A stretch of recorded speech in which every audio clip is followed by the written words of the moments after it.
Assalamu alaikum wa rahmatullahi wa barakatuh to some and peace out to the rest of you. The blackest heart, the blackest mind, the blackest man on social media side and black in and shining again, asking you to hit the mother cuss word share button because the message is more important than the messenger. This message is part 2 of yesterday's upload. When she withholds the draws, part 2. And this one I'm mostly going to talk about the ways that they argue, more than anything else. And I want to say, I'm going to address my son in this one, and I'm going to address Selector J in this one. And although Selector J does not hide his real name on other social media, I'm still going to go ahead and use his YouTube name so as to protect any privacy. Because what I'm going to tell my son is the same thing, to protect his privacy. Son, I'm proud of you for the way that you handled, and that you chose to handle that debate with that alphabet mafiosa. You took a very balanced approach by saying you will not be doing this in a way that's going to lower or interfere with your livelihood, and that's good. And the learning of other skills in your livelihood. I'm glad about that. That was very balanced and very smart. You have shown wisdom for someone of any age, but certainly for someone of your age. You've shown wisdom, and you've made me proud. And I don't take credit for it. I accept credit for trying, but I can't necessarily take credit for the wisdom.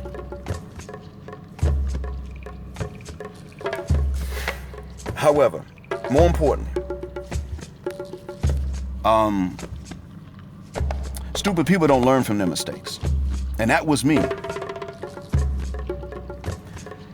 Smart people learn from their mistakes. That's been me as well. The wise learn from the mistakes of others, and that's you. You've looked at your friends and what they're going through, and you've learned from their errors. And that's good. That's smart. So, that's not just smart, but wise. Additionally, son, what I'm going to say next is not just based on my bias because of our resemblance, more so because of your resemblance to my dad than to me, but I'm saying this even according to the standards of the ladies themselves. Since you are a handsome young man, I can't call you a handsome kid anymore, but since you're a handsome young man, a handsome youth, even according to women, reflective surfaces like mirrors and glasses are going to be your best friend.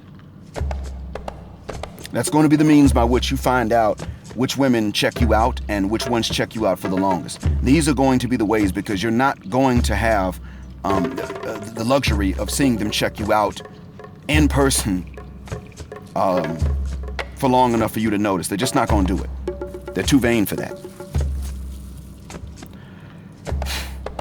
And you know this because you saw that original post to which you replied when the alphabet mafiosa shared it. The original post was that lady said, I don't put my butt on OnlyFans, and it has nothing to do with modesty or morality, but it's just so that I don't become a free source of pleasure for any man. That's contempt.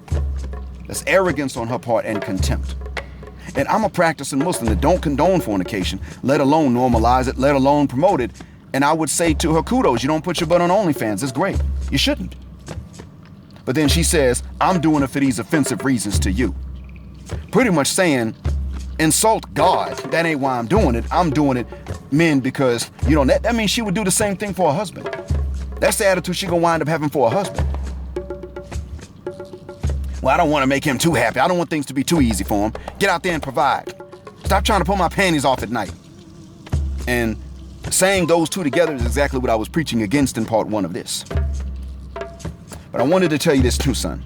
Number 1, the insults that she used on you. You sound like an incel. That's going to be standard operating procedure. They're going to do this again and again and again. All of them are going to do it without exception. Eventually, you engage with one individual long enough, this is going to come out.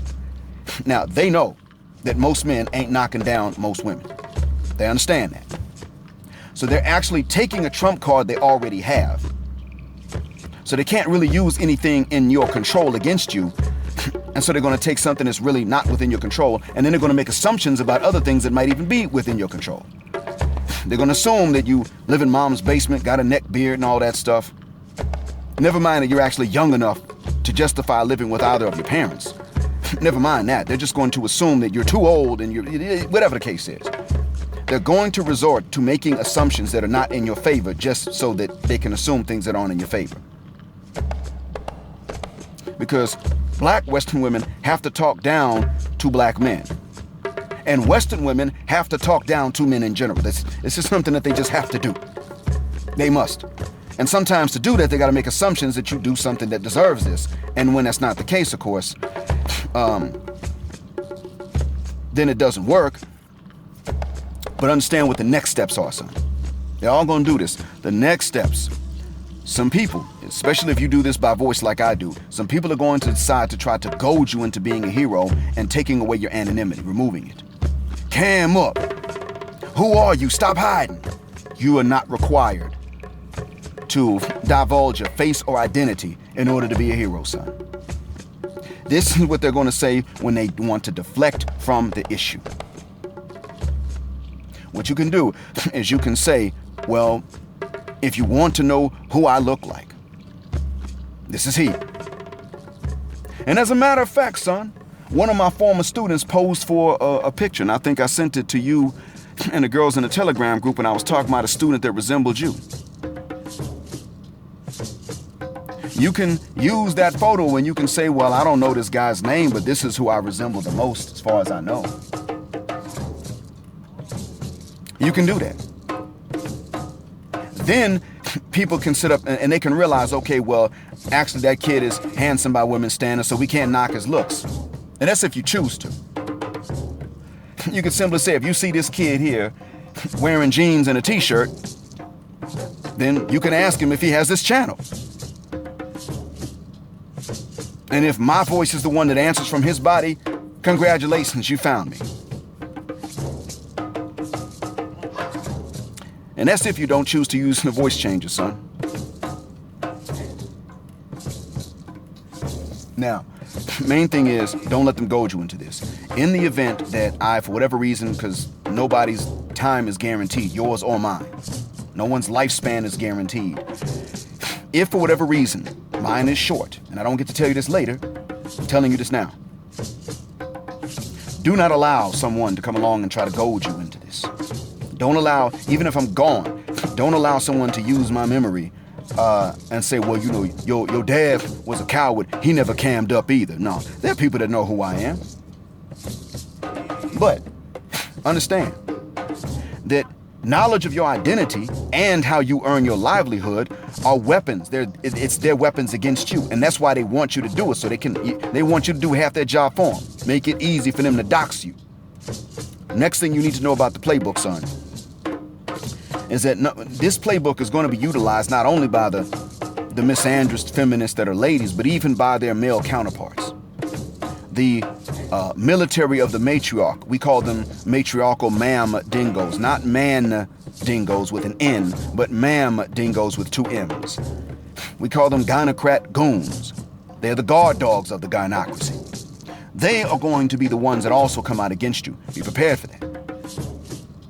Because they're going to be instrumental in one of the last steps in their playbook. And for this playbook, I'm giving you the synopsis that I can recall. But two other YouTube account holders, both of them are my Muslim brothers, Abdullah and Dwight Hayes. They can tell you more in detail than I can, what that playbook is. But actually, I've got a PDF of it and I can send it to you. They're going to use these insults that I told you that this lady's going to use, and she used them. The next step is that they're going to attack, they're going to try to cast doubt on your heterosexuality itself. And this is why, granted, they can use Kevin Samuel's mannerisms, some of his mannerisms, against him to do this. But when you actually watch him for a long period of time, you realize he ain't really that feminine.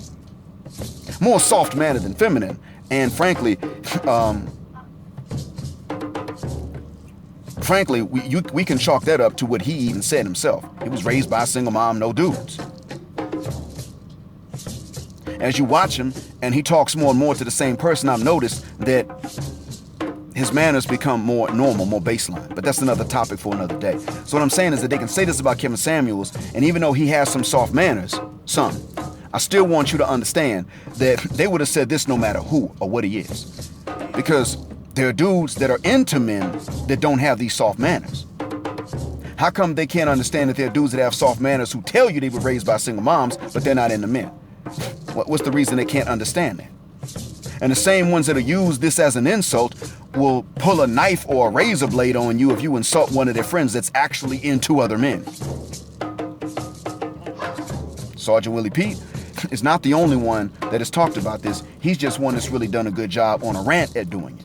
But everybody now knows this. Next, son, I want you to understand that they eventually, if they can dox you and get your location, they're going to try to accuse you of things you didn't do and that you were not around. Maybe false witness statements, something like that. They may get someone to come out and try to falsely accuse you, someone that lives near you. And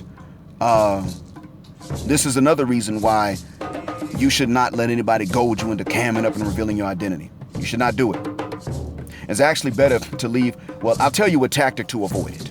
I'll tell you a tactic you can use to avoid it in person. Next time I see you in person, if I forget, you remind me and I'll tell you the tactic to avoid them doxing you.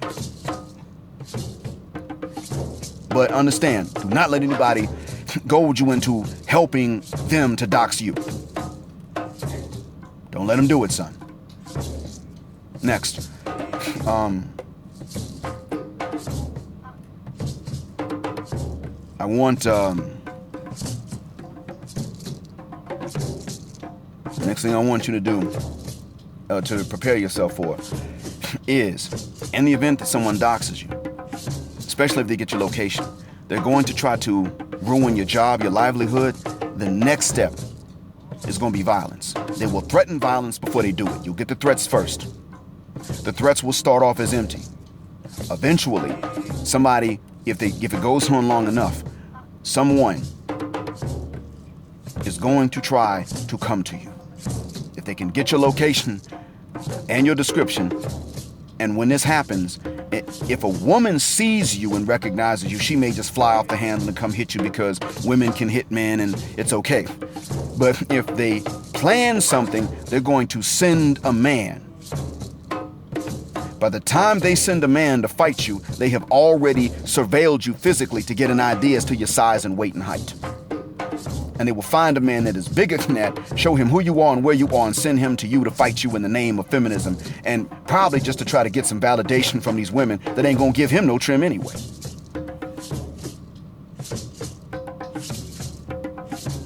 So in the event that you find anybody trying to dox you, son, you start looking into the self-defense laws in which you can carry. That's if people try to dox you and you find it.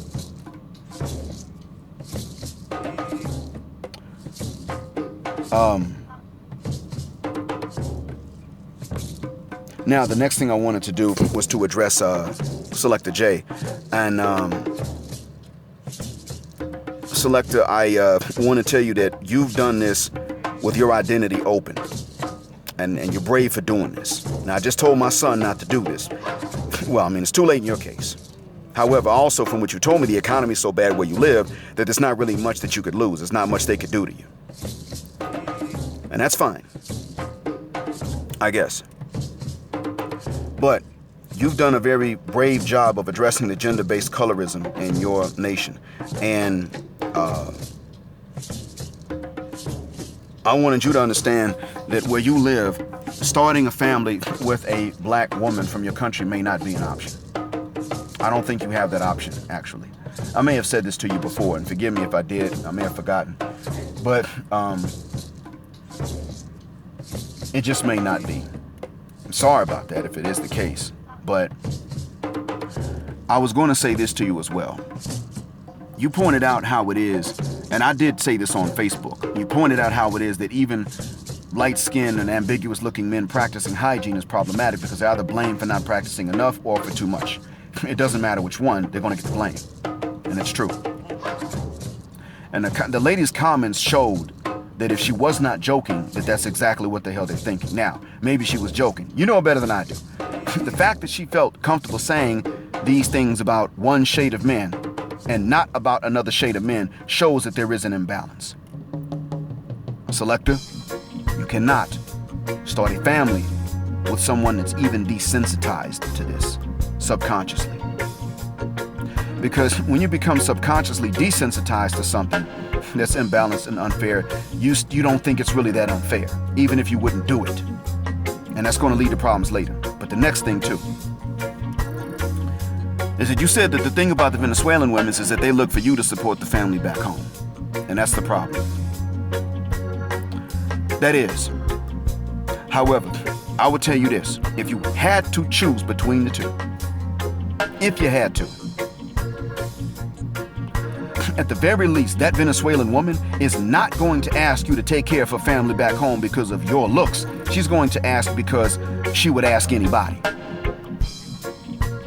And it is not okay for your family to not be her responsibility, but then her family's yours. That's not okay. So what I would say to you is, you can make you can have an understanding with one of them. You help me look after my family, maybe non-financially. But what I mean is, if I send anything to your family, you gonna cook for me, you, and for maybe 2 others of my family. If I'm to look out for your family, that I can bring broken clothes or ripped clothes and hand them to you to sew and mend that belong to my relatives, and we could do it this way. And the reason I say maybe you could consider that is because at the very least, she's not insulting you about your phenotype. She's not saying, well, you have to do this extra because you're light-skinned and ambiguous looking. It's just something she'd ask anybody because of her situation, not because of your phenotype. Whereas in Trinidad and Tobago, all the extra stuff, or with Trinidadian women, all the extra stuff you have to do is based on your phenotype. That is until you're in private, and then they just want you to be the side dude. And even then, that demands that you do something that is insulting to their husband or their boyfriend or the fiance who's never done anything to you. So,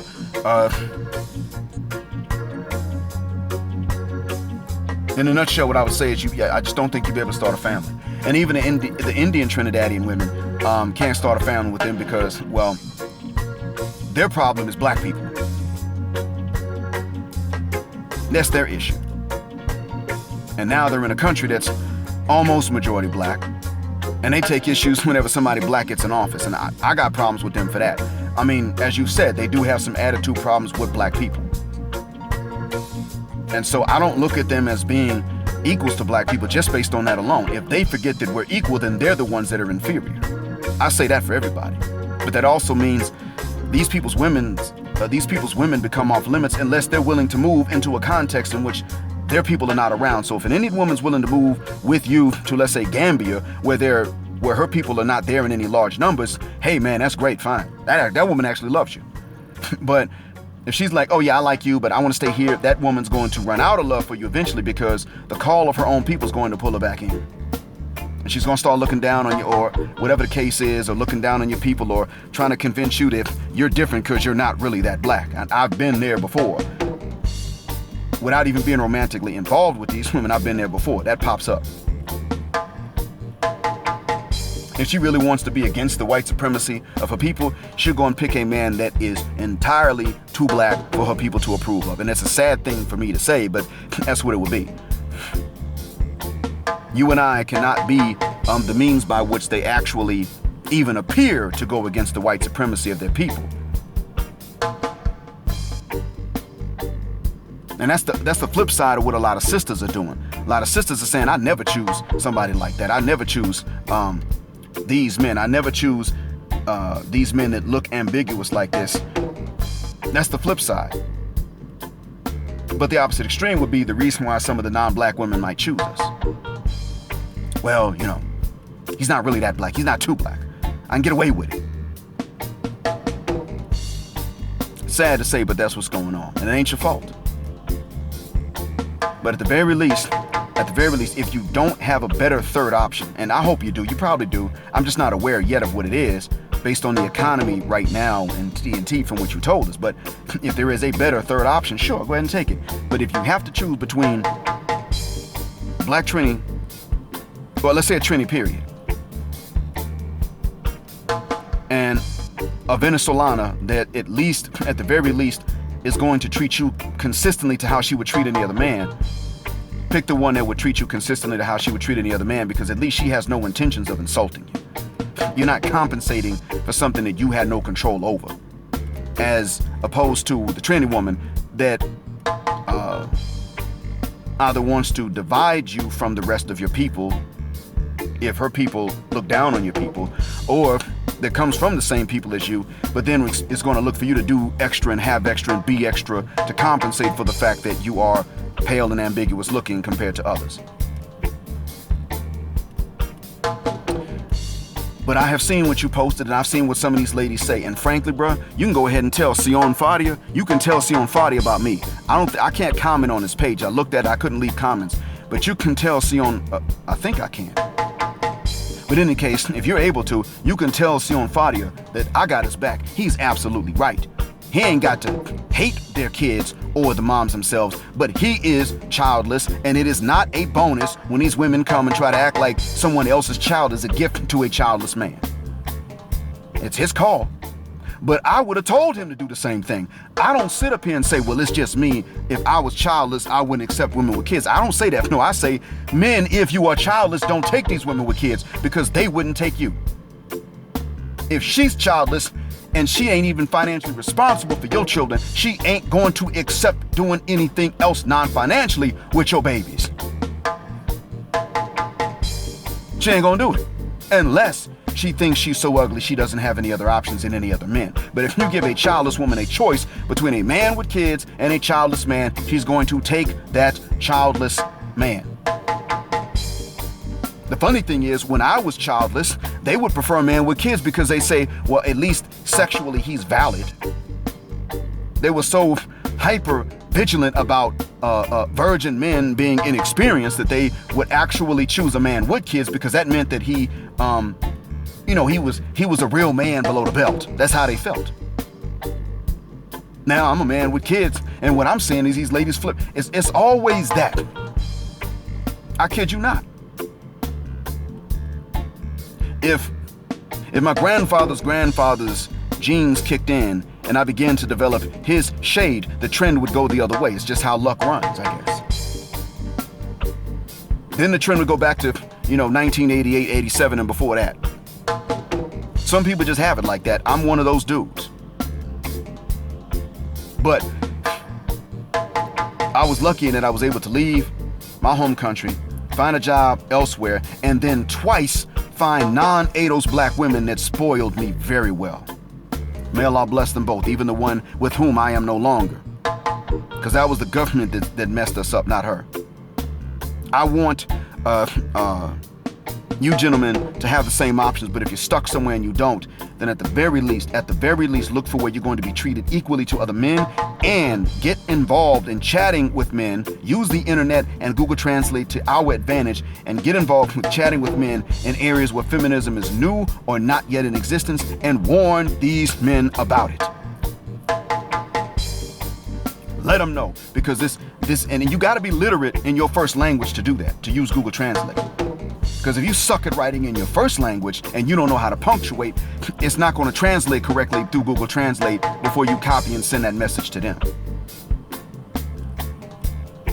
But let these men know what feminism is, and if it ain't reached the area yet, let them know how to work against it. Reward the traditional ladies and penalize the feminists or avoid them. Because the feminists are active, and I'm saying this to you, my son, to you, Selector J, and to everyone else in the audience. Understand, the feminists are active in chat rooms. If they can't travel to these areas, they're active in chat rooms. Believe you me, those two that got kicked out of Indonesia, they didn't get kicked out by the Balian government or the Balinese government. That's a provincial government. They weren't responsible for deportation. The Indonesian government booted them out, deported them. Those two women were busy promoting their agenda locally, maybe not online locally, but they would, when they met women in person, they were busy promoting that agenda. Believe you me. Understand that. So if you can't get to these areas, then at least do so online. Let these men know what's going on. Like I let my buddy in Kuala Lumpur know, so he can let the others know there. He can let the other men know you gotta fight feminism because it will ruin the family structure. The feminists will create an environment in which it is not even worth it for men to become fathers.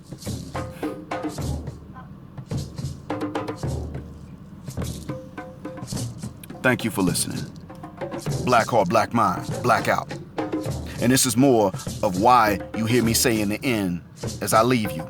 Black, heterosexual, non-select male power just because they don't like it, and black patriarchy until extinction or judgment day.